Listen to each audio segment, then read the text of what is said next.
Hello students, so we will continue our video. So this will be the 7th video of maths class 9 chapter 1. Okay, and today we will see how to represent certain irrational number on real line. Okay, representation of irrational numbers on number line. So we will go from first. Okay, suppose we need to represent root 2. How we will move? Our irrational numbers are root 2, root 3, root 5, root 6, root 7, this way. Okay, so in this way we will continue our representation. So to represent root 2 on number line, what you need to do, you can open the book of chapter 1, page number 9.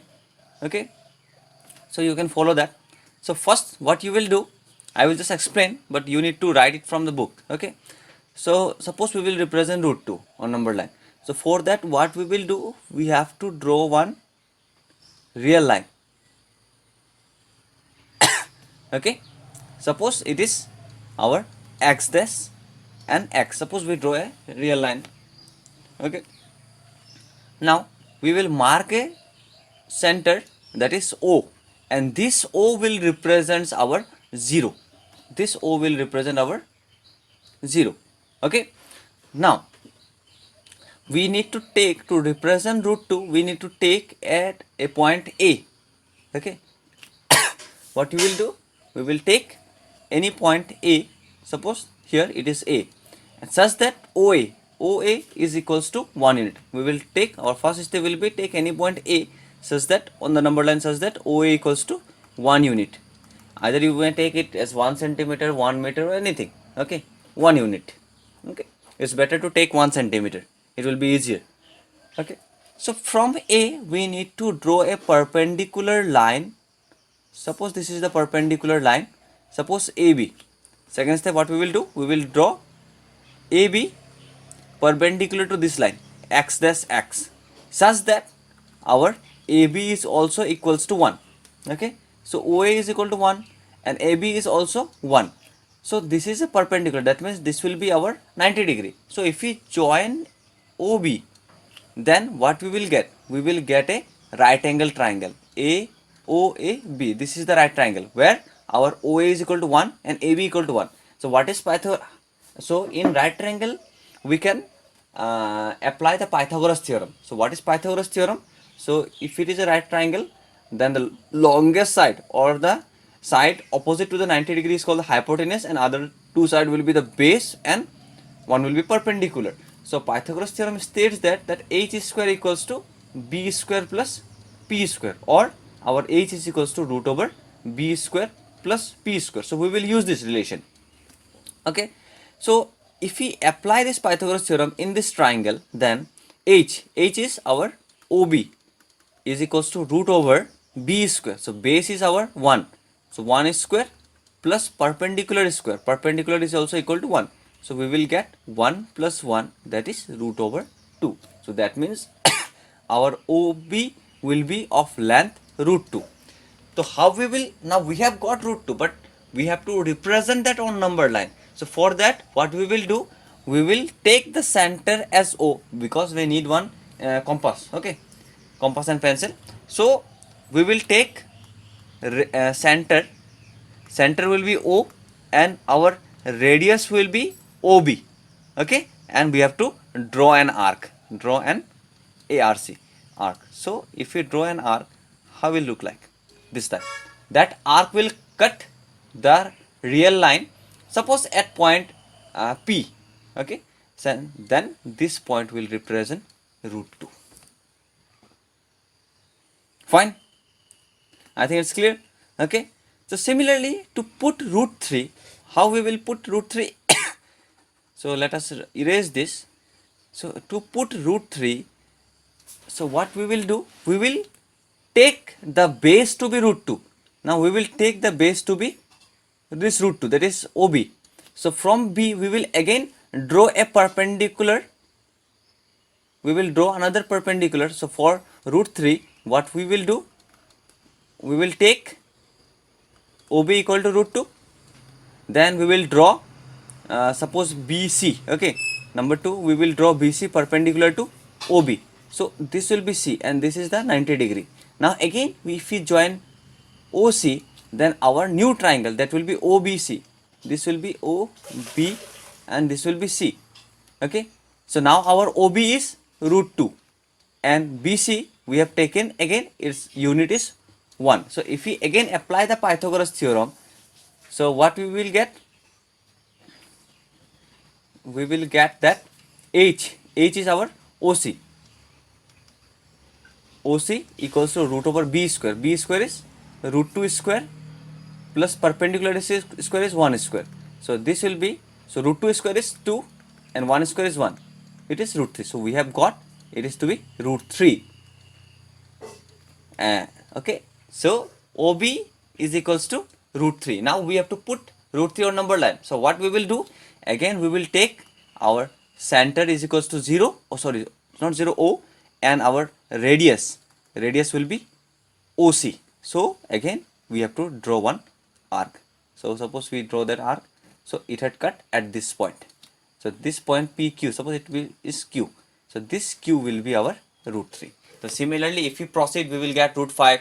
Again we will proceed. So in this way, if we continue, then you can turn off the page number 10. You can see the spiral of Theodorus. Okay, the spiral of Theodorus. So this is in that you can say that first irrational number is root 2, then root 3, root 4, root 5, root 6, root 7, root 8, root 9, root 10, root 11, root 12, root 13. So in this way we can continue to find the irrational numbers. Okay, so in this way you can find the irrational numbers. So again you can follow this step. So you will get another irrational number. Again follow the same step, you will get the another rational number. So in this way we can find the different irrational numbers. And similarly, just take the center as to be O and just radius to be the OB, OC, OD, OE. Like this, you will get the irrational number. The curve, the arc which intersects the x dash x will give us the required irrational number. Okay, fine. So rest of the other part is homework, so you can do that. Okay, and if you find any problem, then you can ask me. So next, what we will do? Now we have known that root 2 is irrational, or root 3 is irrational, or root 5 is irrational. But how we will prove that it is a irrational number? Okay, so we need to understand what is the writing, or what is the way or how we will write the proof of the irrational numbers. Okay, suppose we have theorem number 1.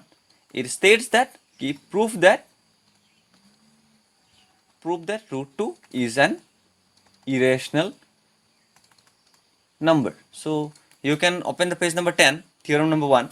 So we will prove this by method of contradiction. Just look at the proof. Okay, so we need to prove root 2 is irrational, but we will use method of contradiction. So what is method of contradiction? Says that what we have to prove, we will suppose it in the different way. Okay, so we have to prove root 2 is irrational. So what we will do? We will suppose that let root 2 be rational. Okay, so we have already learned what is rational number. Rational number are those which can be written in the form of p by q, where q is not equal to 0. Okay, so how we will do this? So we will suppose that if possible, let root 2 be rational. So if root 2 is rational, then how we can write it? Okay, so we can write that, okay, let the simplest form, or let its simplest form be root 2. How can it be written as? It can be written as p by q form, because any rational number can be written in the form of p by q, where you have to mention that what is p and q, where p and q are, these are integers.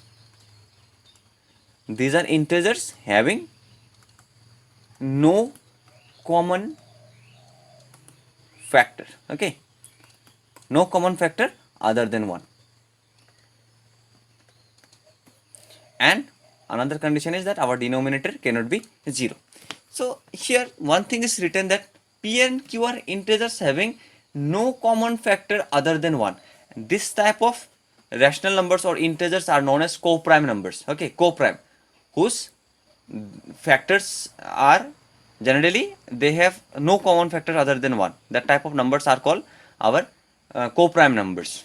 Okay, that means P and Q are co-prime, such that you can see that 2 and 4, 2 by 4, it is also of the form of P by Q, but it is not is the simplest form, because to convert it into simplest form, what we need to do, we need to divide the numerator and denominator by the common factors. So highest common factor is 2. So if we divide both sides by 2, then only we will get the simplest form. So 1 by 2 is the simplest form, but 2 by 4 was not of the simplest form. So we need this type of rational numbers, P by Q form. So this will be the P by Q form. It is in the simplest form. So first what we will do, we will suppose that root to be rational number.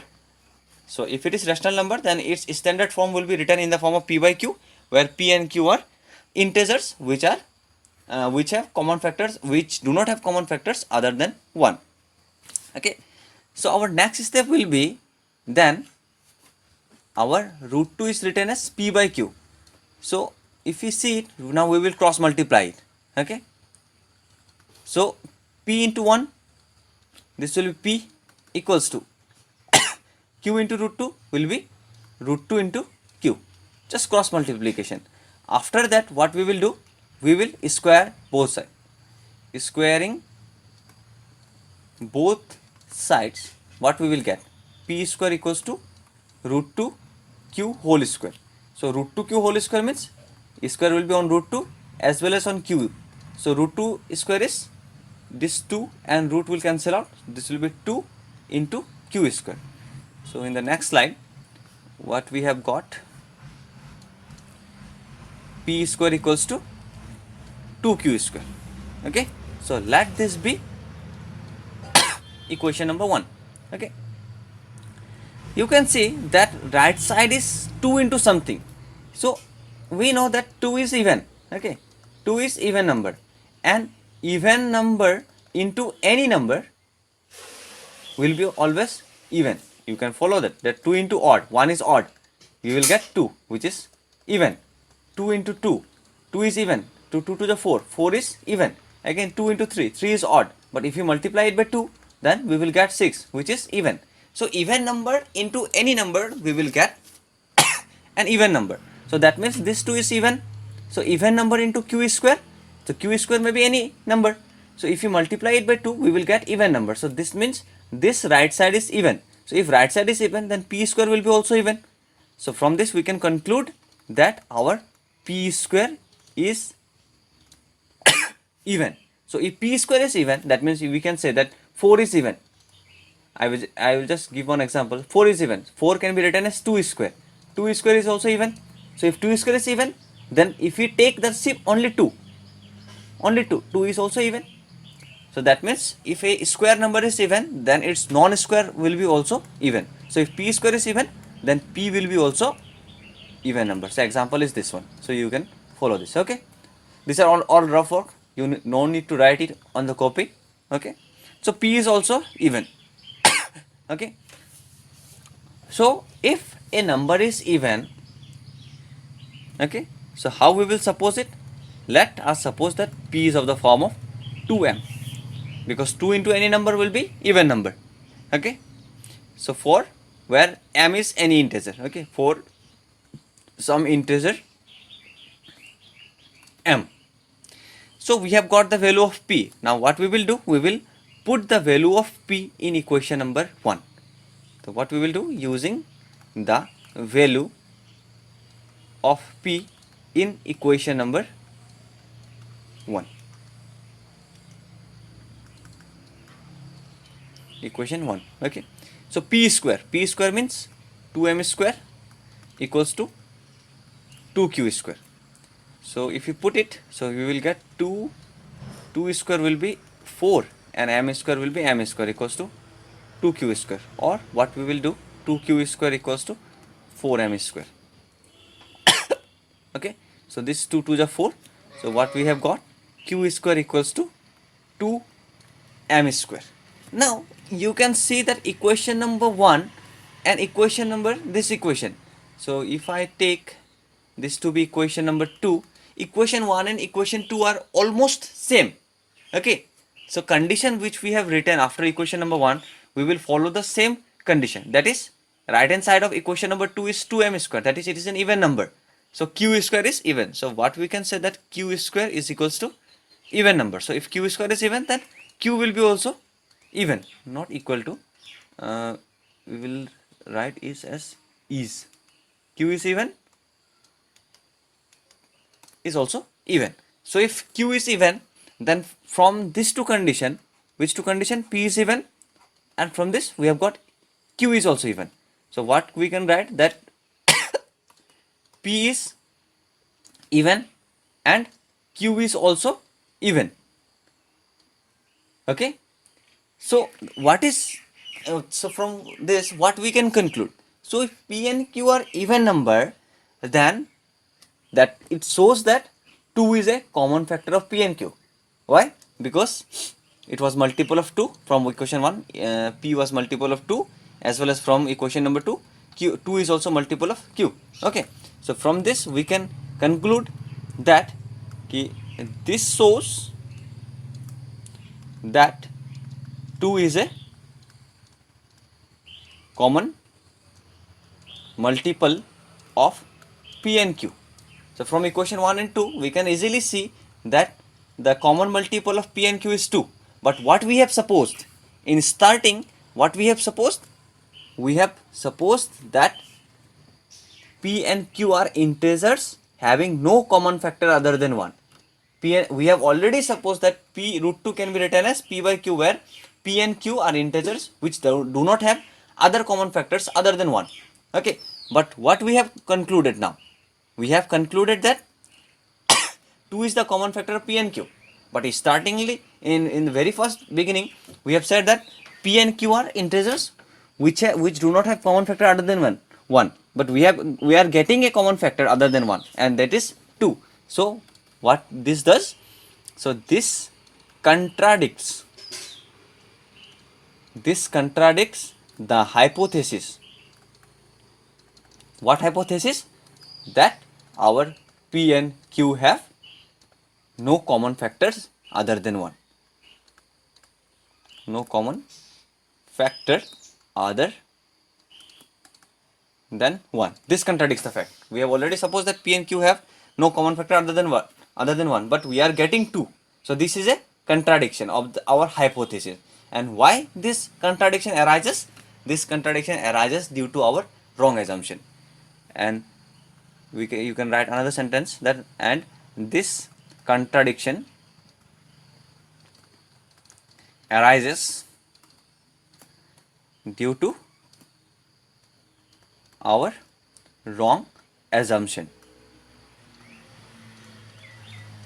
Okay, what assumption we have supposed? Let if possible root 2 be rational. That was our wrong assumption. Okay, so from that we can conclude that therefore root 2 is not a rational, and hence root 2 is irrational. Fine. So in this way we will prove the other irrational number also. Okay, so it is advisable to go through. Your homework will be theorem number 2. Okay, so this will be your homework, so you can easily prove the other irrational number also. Okay, so in the next video we will solve some more problem, then we will move to exercise 1C. Okay, thank you.